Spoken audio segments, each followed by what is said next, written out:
कक्षा एकादश के जो पुनः अभ्यास में आज अध्ययन करेंगे दोहावली। दोहावली में गोस्वामी तुलसीदास जी के जो दोहे हैं उन दोहों के अंतर्गत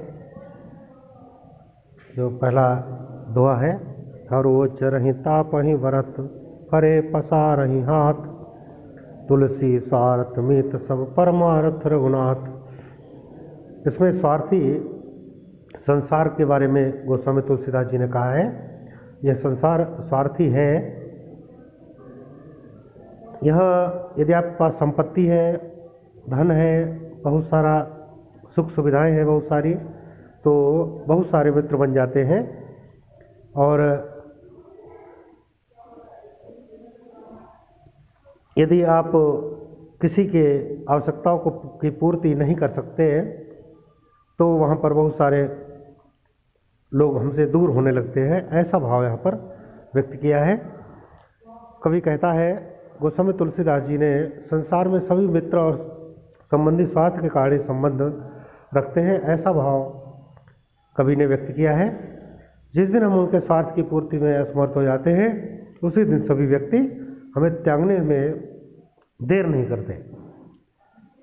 हरो चरहि तापहि भरत, जिस प्रकार से पशु देखते हैं हरा भरा देखकर वहाँ पर चरने के लिए चला जाता है, और फरे पसारे हाथ, और हाथ पसार कर सब एक दूसरे की संपत्ति को हड़पने के लिए स्वार्थवश आगे पीछे घूमते रहते हैं।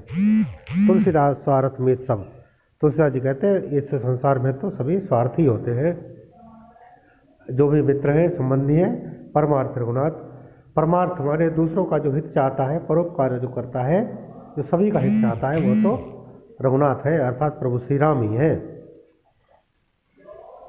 यहाँ पर प्रश्न जो है, प्रश्न देख पा रहे होंगे, उपरोक्त पद्यांश के शीर्षक और कवि का नाम। रेखांकित अंश की व्याख्या कीजिए। व्याख्या हो गई।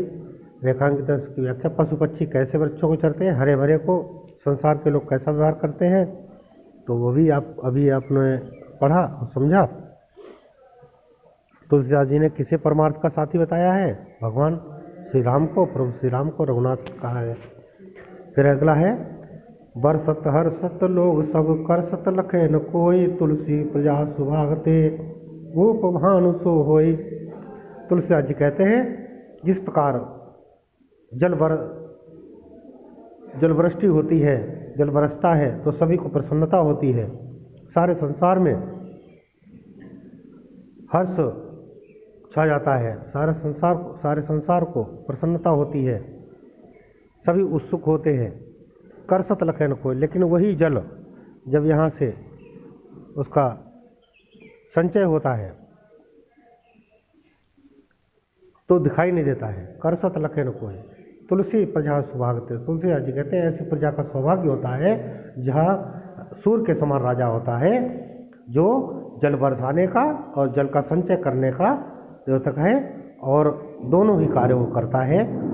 अर्थात जनता का पैसा जब लेता है तो उसे आभास नहीं होता है, और जब बांटता है तो उसे प्रसन्नता होती है।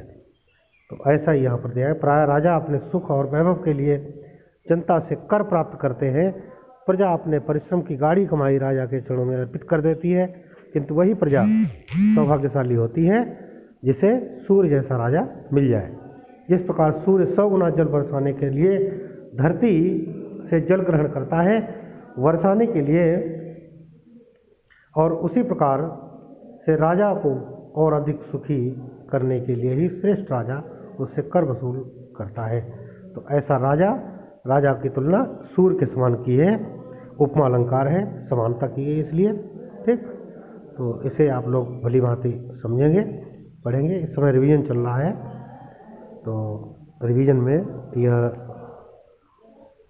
2 दोहे आपको पढ़ने हैं और समझने हैं। ठीक।